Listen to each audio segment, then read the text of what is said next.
আপোনালোকক আমাৰ ঘৰৰ পৰা গোলাঘাট নগৰৰ অভিমুখে গৈ থকা পথছোৱা অকণমান চিনাকি কৰাই দিছোঁ। কেতিয়াবা যদি গোলাঘাট আহে তেতিয়াহ'লে এই পথেৰে আহিলে আমাৰ ঘৰ নিশ্চয় পাব।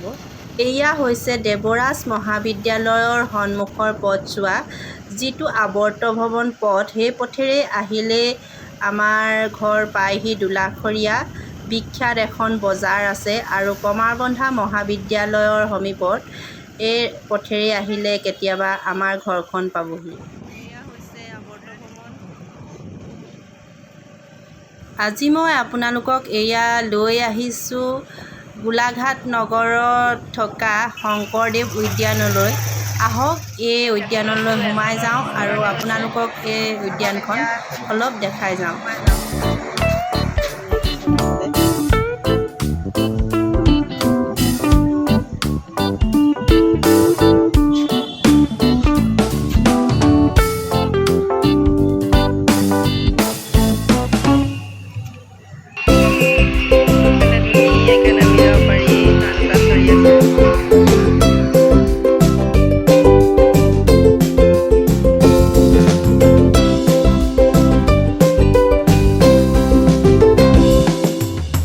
এয়াই হৈছে গোলাঘাটৰ যমুনা পাৰ্ক আৰু এইফালে ধুনীয়াকৈ শিশুসকলে খেলা ধূলা কৰিবৰ বাবে ধুনীয়াকৈ আছে আৰু এয়া চাওক ইমান ধুনীয়াকৈ খেলি আছে।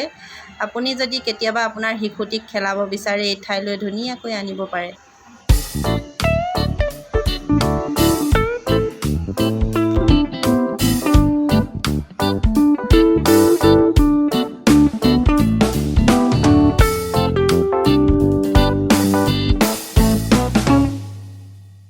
বেটা পৰীক্ষাৰ শেষ হ'লত মই এয়া লৈ আহিলোঁ তাৰ স্কুলৰ সন্মুখতে থকা এই পাৰ্কখনত ফুৰাবলৈ। আৰু এয়া চাওক ইমান ধুনীয়াকৈ বহিবলৈ ঠাই আছে।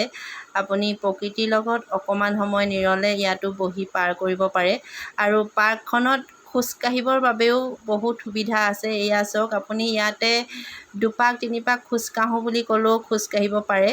বৰ ধুনীয়া সুবিধা আৰু এনেকুৱা পৰিৱেশত খোজকাঢ়িবলৈ সঁচাকৈ ভাল লাগে। আৰু এয়া ৰাস্তাটো ইপাৰে আছে আমাৰ বেটা স্কুল বিবেকানন্দ কেন্দ্ৰ বিদ্যালয় আৰু ৰাস্তাটো এইপাৰে এখন ধুনীয়া পাৰ্ক। আজি মই দেখাই দিলোঁ আমাৰ বেটা পঢ়া স্কুলখনো আপোনালোকক।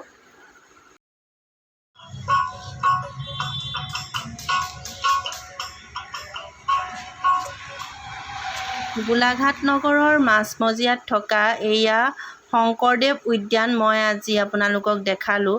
আৰু মোৰ ভিডিঅ'বোৰ চাই কেনেকুৱা পালে অনুগ্ৰহ কৰি কমেণ্ট এটা কৰি জনাবলৈ নাপাহৰিব। আপোনালোকৰ কমেণ্টটো পালে মই সঁচাকৈ বহুত সাহস পাওঁ ভিডিঅ' বনাবলৈ আৰু এনেকৈ সদায় ভিডিঅ' বনাই থাকিবৰ বাবে মোক আপোনালোকে উৎসাহ দিব বুলি আশা কৰিলোঁ। আজিলৈ আহিছোঁ, বাই বাই।